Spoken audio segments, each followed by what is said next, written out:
Mga kaidol, ito na yung sigarilyas na kinuha natin.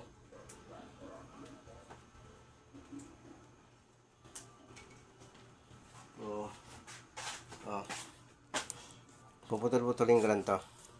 Isasaw ko doon sa isda na nabili ko. Sigang. Ito.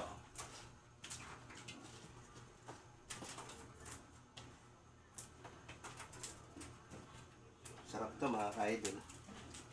Kala nyo lang. Sariwa, walang chemical.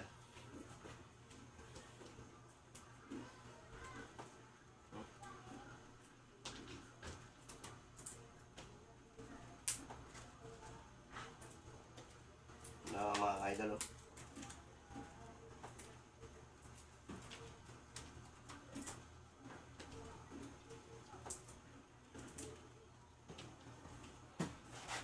Sarang muna natin to. Sarang muna natin to sibuyas.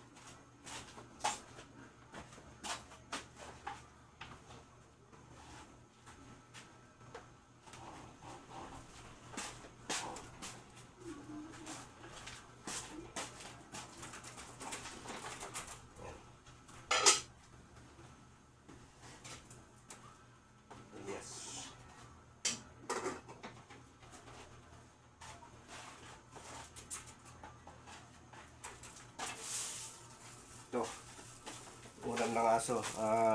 Hindi ko alam kung papaksiw ko na lang to o ano. Yan, bahala na. O gigisa ko lang. Hindi ko na lalagyan ng toyo kasi nagsasawa na sila sa adobo eh.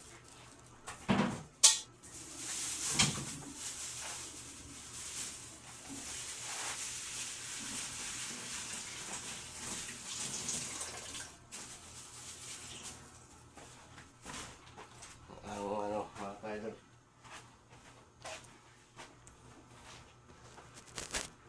Yan.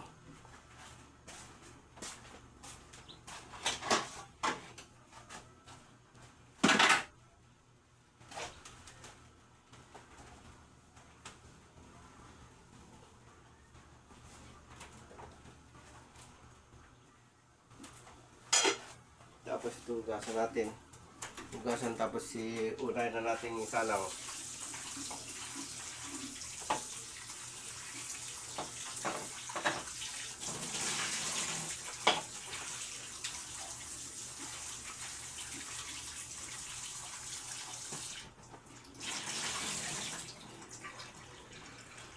Hugasan ko na mga kaidol sa salang ko na.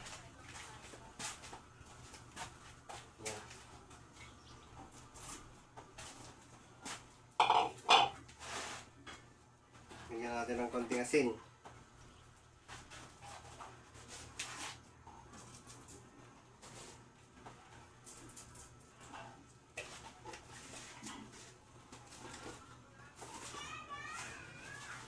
Konting betchin.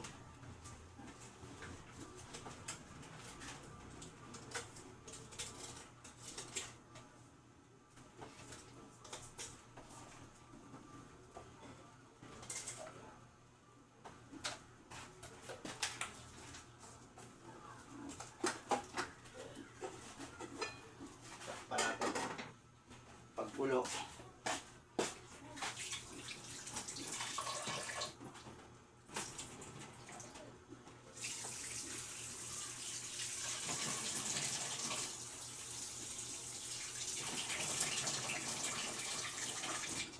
Paggulo ng gulay, lagyan na natin itong isda. Tsaka natin titimpla ng asim pagkulo ulit.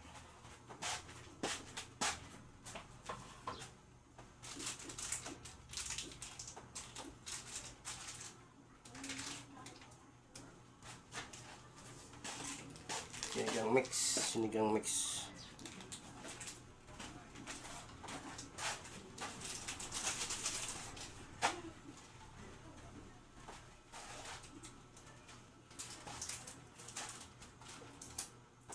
Handa na natin. Ito ang buhay ko ngayon dito sa bahay, ganito lang. Wala hindi pa tayo masyadong makaano, pero pwede na ako maghanap buhay. Kaya lang ayaw pa ako payagan ng mga anak ko at ng asawa ko. kasi delikado pa raw. Wala eh. Pero kailangan na nating sigurong maganda. Ang lakas ng katawan ko, wala na ako nararamdaman. Kailan lagi lang papawis. Mga ka-idol, hirap talaga ng ano, no, jobless. Naalalayan lang tayo ng mga anak ko sa Bulacan, yung sumusuporta sa akin. Shout out sa anak ko, mag-iingat kayo palagi. Mag-iingat lagi dyan sa trabaho nyo. Ingat kayo, nak. Yan.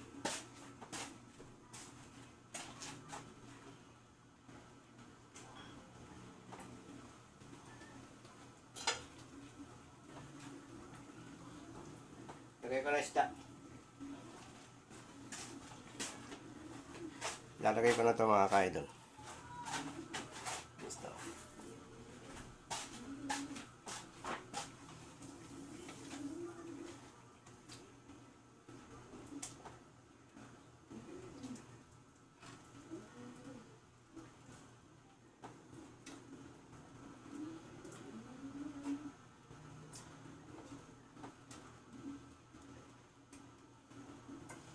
Takpan natin.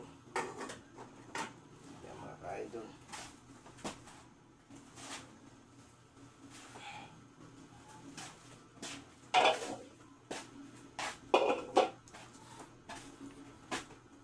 Yan, mga ka-idol, nakasalang na. Titimplahan ko na lang yun nung sinigang mix at saka titikiman ko na lang kung tama na sa alat siya o tama ng timplada.